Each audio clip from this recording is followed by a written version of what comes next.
Assalamualaikum warahmatullahi wabarakatuh.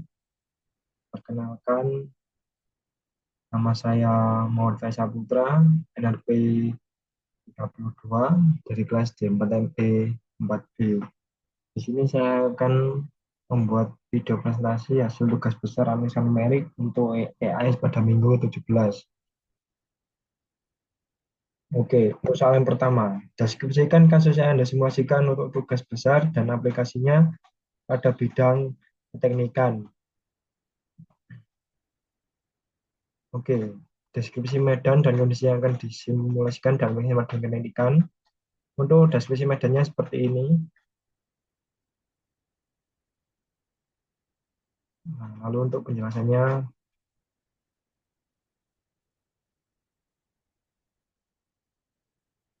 analisa aliran fluida eksternal merupakan salah satu kajian penting dalam bidang mekanika fluida, terutama dalam memahami interaksi antara aliran dan hambatan berbentuk silinder yang sering dijumpai pada berbagai aplikasi teknik, seperti penukar kalor, jembatan, dan struktur bawah laut. Dalam studi ini, dilakukan simulasi numerik terhadap aliran eksternal yang melintasi susunan 3 buah silinder yang diasumsikan sebagai tiang pancang offshore dengan konfigurasi tertentu menggunakan rangkaian perangkat lunak. Nah, perangkat lunak yang saya gunakan di sini, yang pertama ada Salome sebagai platform pemodelan geometri dan pembuatan mesh, lalu OpenFOAM sebagai solver berbasis CFD atau Computational Fluid Dynamics, serta ParaView untuk visualisasi hasil simulasi.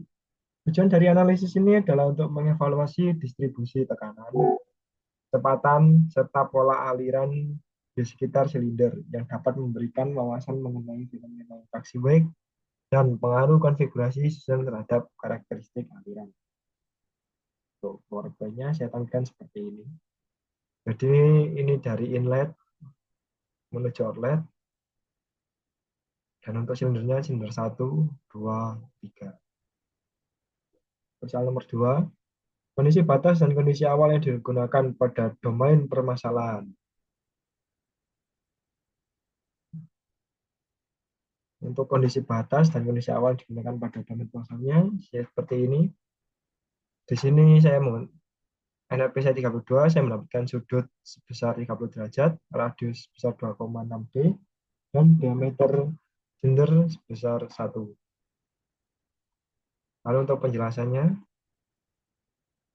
data aliran dan data fluida. Yang pertama mencari Reynolds number, di mana menggunakan rumus 100 ditambah NN, di mana NN adalah 2 digit terakhir NRP, berarti 100 ditambah 32 menghasilkan nilai 132. Yang kedua, viskositas kinematik.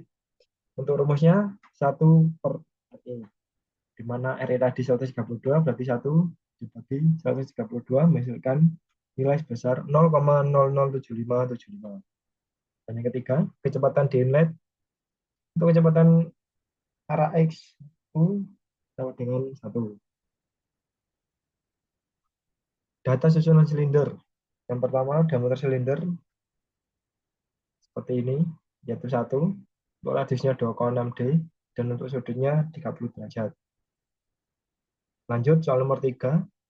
Metode meshing, tipe mesh yang digunakan, dan hasilnya di Salome.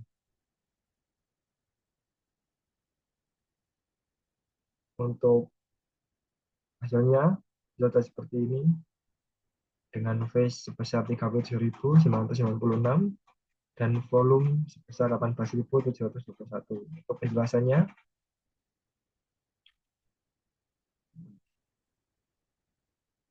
di sini mesh saya menggunakan metode prismatik dengan total phase yang seperti saya sebutkan tadi, yaitu 37.996 serta volume sebesar 18.721.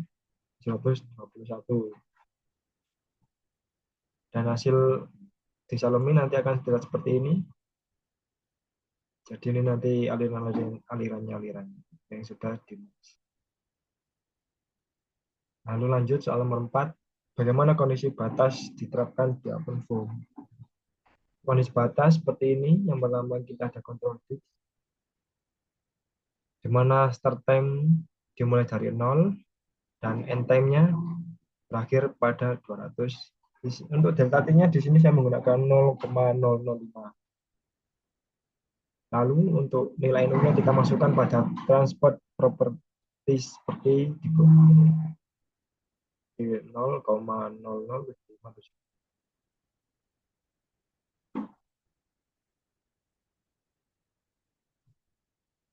Lalu untuk penjelasan yang lebih detail nanti saya akan kirimkan sebagai PDF. Lalu lanjut soal terakhir, hasil simulasi. Yang pertama ada A, velocity contour dan animasi. Contour atau animasi seperti ini. Contour velocity pada time 0,5, pada time 10, 50, 100, serta 100. Yang B ada pressure contour seperti ini pada time 0,5, 10, 50, 100, dan 200. Plot koefisien gaya baik CD maupun CL terhadap waktu untuk setiap silinder dalam satu grafik.